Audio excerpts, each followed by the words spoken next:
Welcome back, everyone, and thank you for joining me again. I know it's been a little while since my last video, and I appreciate your patience during the break. With everything happening in the world right now, it's been a time for reflection and regrouping. Of course, my thoughts are with everyone affected by the fires in Los Angeles.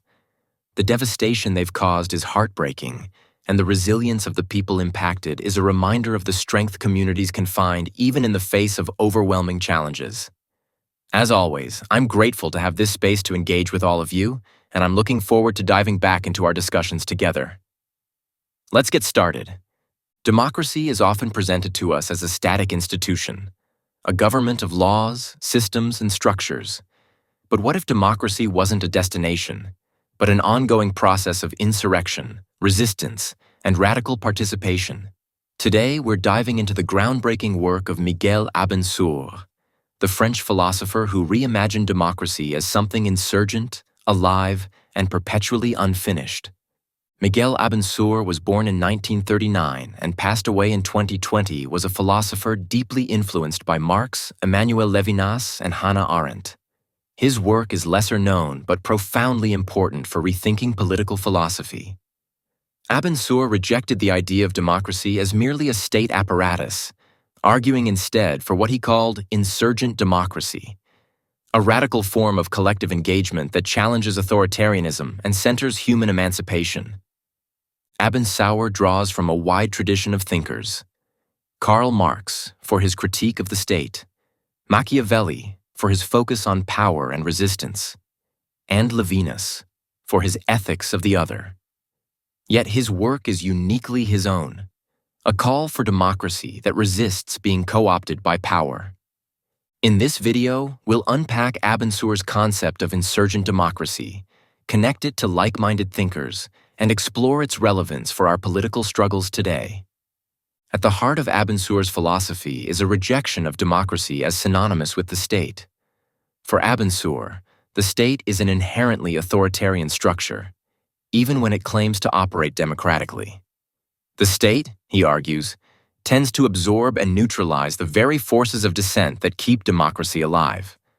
This idea resonates with Marx's critique of the state as an instrument of class domination. For Marx, the state serves to maintain the status quo, protecting the interests of the ruling class. Abensour extends this critique, arguing that democracy must always operate against the state, not within it. Democracy, in his view, is not a structure but a process, a continuous struggle for emancipation. Abensour's work is also deeply ethical. Influenced by Emmanuel Levinas, he sees democracy as an ethical encounter with the other. In this sense, democracy is not just about political systems but about human relationships, about recognizing and affirming the dignity of others. Abensour's engagement with Hannah Arendt deepens his understanding of democracy as an active, participatory process. For Arendt, political action is grounded in the shared experience of individuals acting together in public. In The Human Condition, she argues that true political life is one where individuals come together to engage in meaningful dialogue and collective action, emphasizing the importance of freedom, spontaneity, and the capacity for individuals to shape the world around them. Arendt was critical of bureaucratic governance because it stifled this kind of action, reducing politics to mere administration. She feared that the erosion of the public space where citizens could act together would lead to the loss of genuine political freedom.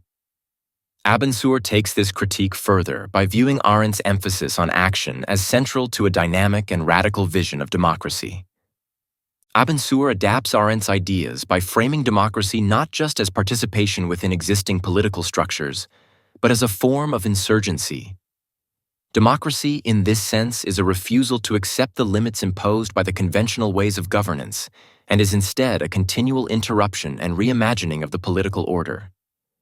Drawing from Arendt's call for active involvement in the political realm, Abensour envisions democracy as an ongoing, revolutionary practice, a process that resists static institutional structures and instead demands a constant reconstitution of the public sphere. This connection with Arendt underscores Abensour's belief that democracy is never fully realized, but must be actively created through collective, emancipatory action that disrupts the status quo. In Democracy Against the State, Miguel Abensour draws on Niccolò Machiavelli's concept of virtù, transforming it into a vital element of his vision of insurgent democracy. Traditionally, virtù has been understood as a type of political skill or ingenuity, often attributed to rulers navigating power dynamics. However, Abensour shifts the focus from individual leaders to the collective, seeing virtù as a radical force within the people. A collective courage and ingenuity that resists domination and disrupts the status quo. For Machiavelli, political life is inherently conflictual, marked by the tensions between rulers and the ruled. Abensour embraces this perspective, arguing that democracy thrives on these tensions rather than seeking to suppress them.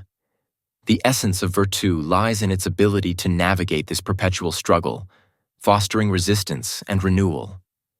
Abensour sees democracy as a space where virtù emerges in moments of collective action, disrupting the inertia of entrenched power and challenging the forces of normalization that seek to stabilize and contain dissent. Abensour's reading of Machiavelli underscores the idea that true democratic engagement is insurgent by nature. This insurgency is not about destruction for its own sake, but about creating conditions for transformation.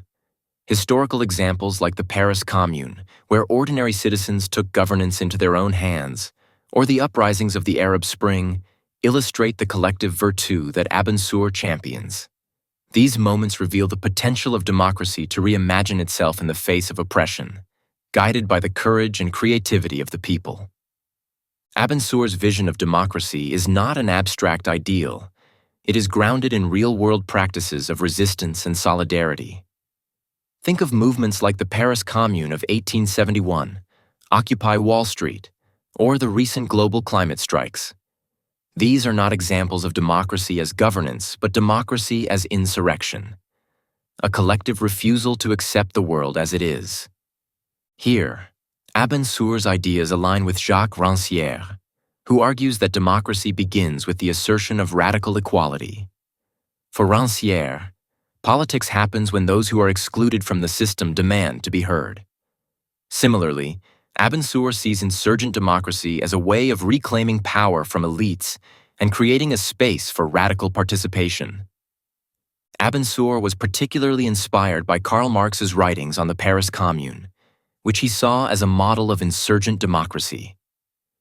The Commune was not a state, but a collective experiment in self-governance. It embodied the idea that democracy must be created and recreated through struggle, not imposed from above. Abensour's ideas are strikingly relevant in an age of increasing authoritarianism and democratic decline. From Hong Kong to Belarus, we see people resisting oppressive systems and demanding new forms of participation. These struggles embody the spirit of insurgent democracy, a refusal to accept the limits of the possible. One of the most provocative aspects of Abensour's work is his insistence that democracy and the state are fundamentally at odds. This challenges liberal theories, which see the state as a neutral arbiter of democratic processes. Critics might argue that without the state, democracy risks descending into chaos. But Abensour counters that true democracy cannot be contained within state structures. It must remain insurgent, always questioning and resisting power. Slavoj Žižek offers an interesting counterpoint. While Abensour emphasizes resistance and refusal, Žižek focuses on the need to reimagine the symbolic order itself. For Žižek, the challenge is not just to resist power, but to create a new symbolic framework that makes emancipation possible. Both thinkers, however, agree on the importance of confronting the contradictions within the existing system is always an ongoing process.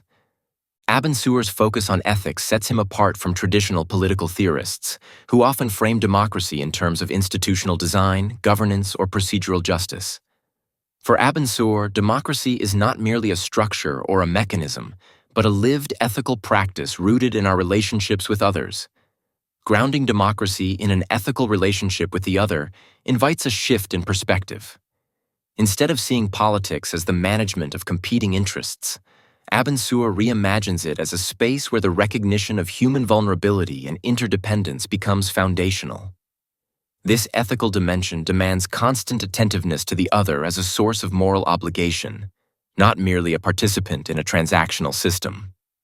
This vision aligns with Emmanuel Levinas's provocative idea that ethics precedes ontology. For Levinas, before we define the self in relation to the world, we are already bound by a responsibility to the other. Abensour extends this idea into the political realm, arguing that the ethical imperative to respond to the other reshapes our understanding of justice and community. Democracy, in this sense, is not just a system of majority rule or a marketplace of ideas, but a space where we confront the radical alterity of others, resisting the temptation to reduce them to objects or instruments. By prioritizing the ethical encounter, Abensour challenges the transactional and individualistic tendencies that dominate liberal democracies, urging us to see politics as an ongoing ethical project. Miguel Abensour's work offers a powerful critique of our current political systems. At a time when democracy is under threat, his insistence on insurgency and resistance reminds us that democracy is not something we inherit. It is something we create. Movements like Black Lives Matter, Extinction Rebellion, and indigenous sovereignty struggles can all be seen through the lens of insurgent democracy. These movements are not asking for inclusion within the system. They are demanding a fundamental transformation of the system itself. As we face global challenges like climate crisis and rising inequality, Abensour's ideas are more relevant than ever. His work challenges us to think beyond the state and imagine new forms of collective action and solidarity. Miguel Abensour reminds us that democracy is not a finished project. It is not something we vote for every 4 years or leave in the hands of politicians. Democracy is a struggle, a continuous process of resistance, creation, and renewal. In an age of growing authoritarianism and ecological collapse, we must embrace the spirit of insurgent democracy. We must refuse to accept the world as it is and demand a world that could be. As we close, I want to leave you with a question to ponder. What does democracy mean to us, and how can we make it insurgent, alive, and emancipatory once again? Abensour's work challenges us to rethink what's possible, but it's up to us to continue that conversation and bring it to life. Take care, stay safe, and thank you for being part of this dialogue. Until next time.